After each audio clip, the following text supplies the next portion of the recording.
Thank you for having me, Hani. I read into this as a positive sign of some sort. I think that the entry of heavy equipment, heavy construction equipment into the Gaza Strip is an indication that so far the negotiations that have been going on before in Cairo and before that in Doha between the mediators and Israel have yielded some results with respect to the implementation of the ceasefire and detainee exchange agreement, especially the humanitarian aspect of this agreement, which Israel has stalled and has not been fully implementing in terms of the quantity of aid that has been admitted to the Gaza Strip, and also with regards to the entry of the temporary housing and the reconstruction equipment. Now, it seems that there is a small breakthrough. The bodies of detainees will be turned on Thursday. And in addition to, in return for that, prefab housing and the reconstruction equipment was admitted into Gaza today. So it seems that the ceasefire agreement is still holding on, and at least that the first phase of the ceasefire will be successfully accomplished and might even be extended in case the second phase does not start, because Israel seems to be very reluctant to committing to the second phase until now, at least. So it seems that things are moving quite slowly towards a little bit of stabilization, and this also might be an indicator that Egypt's reconstruction plan, which will be endorsed by the Arab world in the upcoming summit in Cairo in early March, maybe this will be a pretext to the implementation of this plan. But of course, I'm being ridiculously optimistic when I'm saying that. Well, let's stay on the ridiculously optimistic note now. With the ceasefire in place and mediators intensifying their efforts, the heavy construction machinery and equipment entering Gaza through the Rafah border crossing, the breakthrough in the negotiations. With all of these things taking into account now, what's your take on the current momentum towards a lasting peace, or at least concretely reaching a second phase agreement? I think we are taking baby steps towards an agreement. I think we are not getting any closer to peace. Peace is such a big word. We are so far from it that it's not even visible within sight.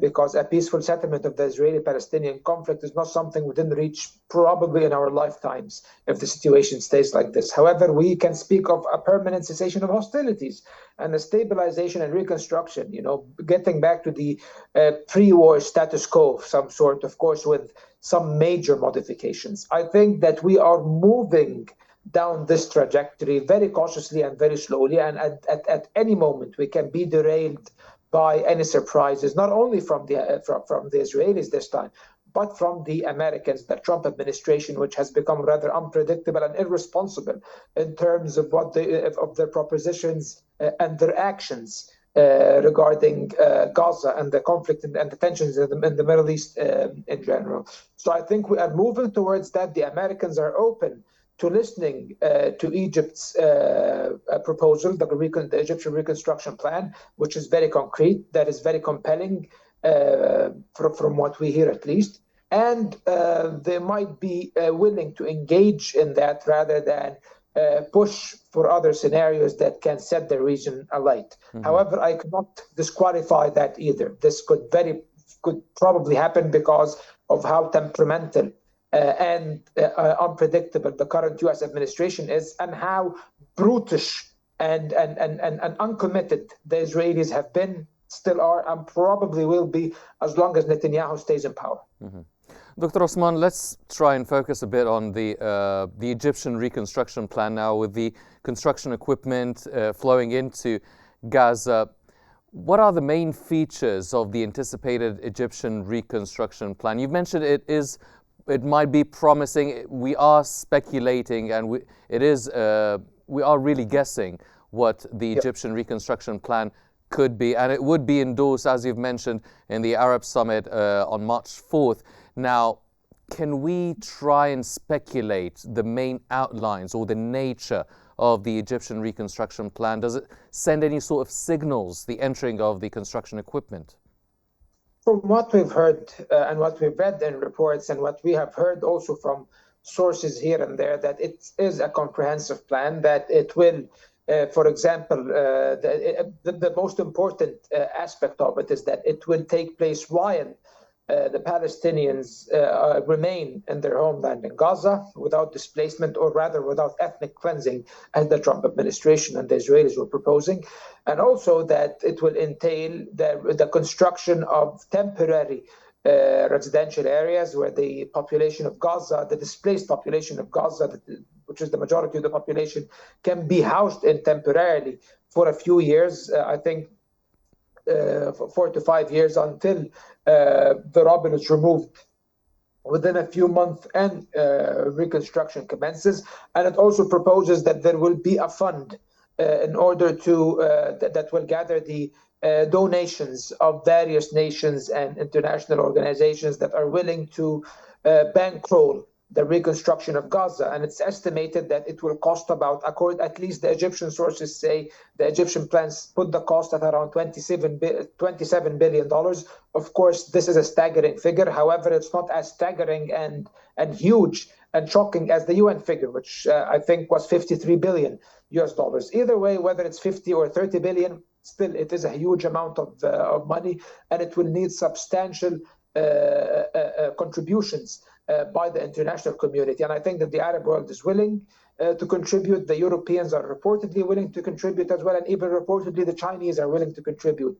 So I think that the funding will not be a major problem, as long as there are guarantees that there will be a sustained calm, a sustained ceasefire, because no one will put a single nickel in aid into the Gaza Strip if there are no guarantees that the Israelis will not just move in and bomb everything again. So I think these are the guarantees that the international community will be working on, and Egypt is working on through sustaining this ceasefire agreement, because it is a prerequisite before going forward with any reconstruction plans. Mm-hmm. Well, speaking of the ceasefire agreement now, Israel's Foreign Minister, Gideon Sa'ar, signaled the willingness to start the second phase of the ceasefire talks. Do you think that Israel is truly committed to a long-term resolution, or should we be cautious, as you mentioned earlier? Well, no, the short answer, of course, Israel is never committed to any such thing, but the U.S. might be convinced to be committed to such a course of action, because the U.S., even though it does make very rash remarks, and the Trump administration is emboldening Netanyahu's government, yet I believe that they are not interested in any long-term commitment to a long-term conflict in the Middle East. I don't think they are interested in that, especially that Trump is marketing himself as a peacemaker with what he's doing with Ukraine, with what he's trying to do with the Middle East. So it seems he's not interested in starting new wars or continuing ongoing ones. Mm-hmm. So I think that the Americans might lean towards committing to it if they find it compelling, and I think that if they are committed to it, then the Israelis will be. And I think that it's fair to assume that if the second phase, it will be conditioned, that the only condition that will be non-negotiable for the Israeli and the American side, and it is understandable on the Arab side, that in post-war Gaza, Hamas cannot be in power. And I think Hamas has signaled that it's not willing to, or it's not eager to stay in power if this will complicate problems. At least that's what the high-level Egyptian source has said the other day.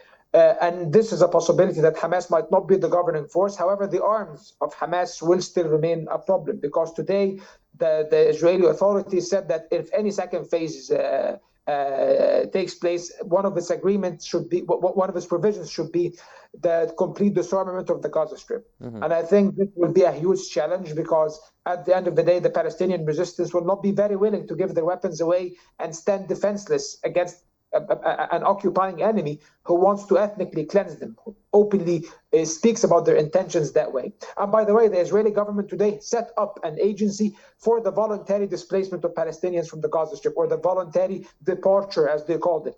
So now they are working with two parallel lines in tandem. On the one hand, they are trying to commit to the ceasefire. On the other hand, they're trying to facilitate the displacement schemes. Mm-hmm. Well, mediators' talks are ongoing, but what do you think of the U.S. Secretary of State Marco Rubio's recent visit to Israel? Do you think it will have any impact on or bearing on the next steps in Gaza's ceasefire negotiations? We have had conflicting reports, because on the one hand, you find Marco Rubio saying, "Oh, we have the same vision as the Israelis, and they have our full support." And of course, this is a disastrous remark.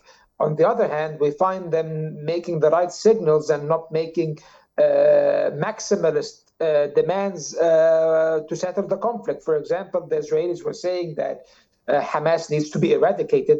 What Marco Rubio is saying, Hamas cannot be in power in the Gaza Strips. And there is a huge difference between both, because the eradication of Hamas isn't possible. It's an idea. They are part of the fabric of Palestinian society. However, not having them in power is something that we can talk about, or something that we can work with, and even Hamas is open to discussing.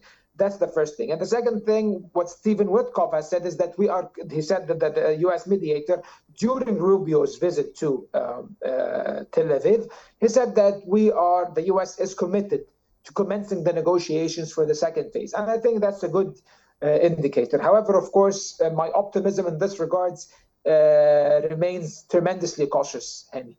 Mm-hmm.